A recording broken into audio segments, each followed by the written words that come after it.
أعوذ بالله من الشيطان الرجيم. بسم الله الرحمن الرحيم. يا أيها المزمل قم الليل إلا قليلا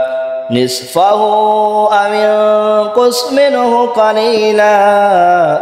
أو زد عليه ورتل القرآن ترتيلا إنا سنلقي عليك قولا ثقيلا إن ناشئة الليل هي أشد وطئا وأقوم قيلا إن لك في النهار سبحا طويلا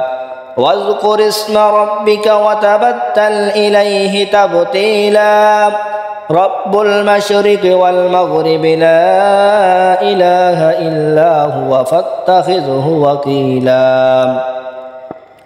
واصبر على ما يقولون واهجرهم حجرا جميلا وذرني والمكذبين أولي النعمة ومهلهم قليلا إن لدينا أنكالا وجحيما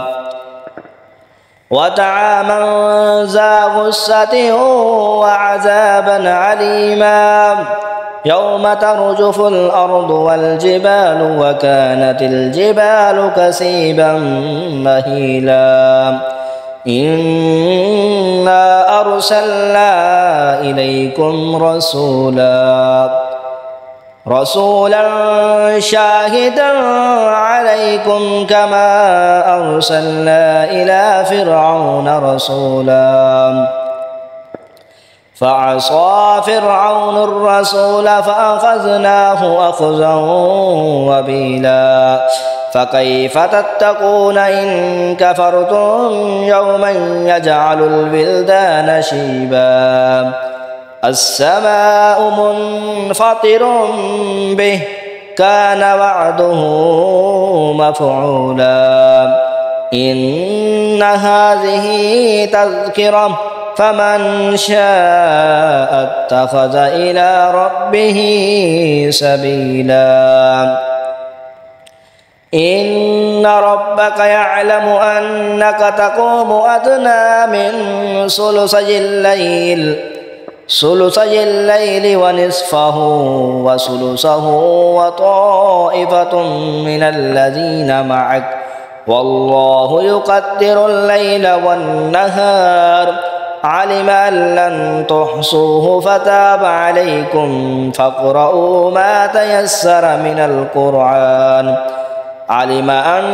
سيكون منكم مرضى وآخرون يضربون في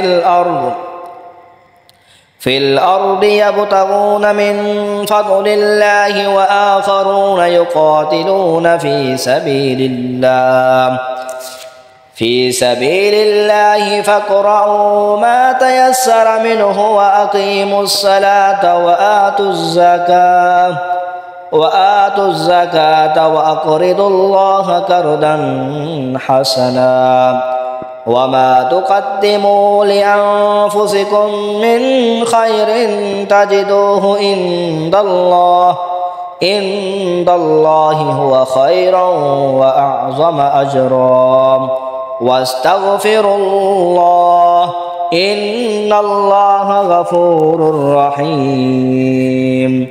آمنت بالله صدق الله العظيم.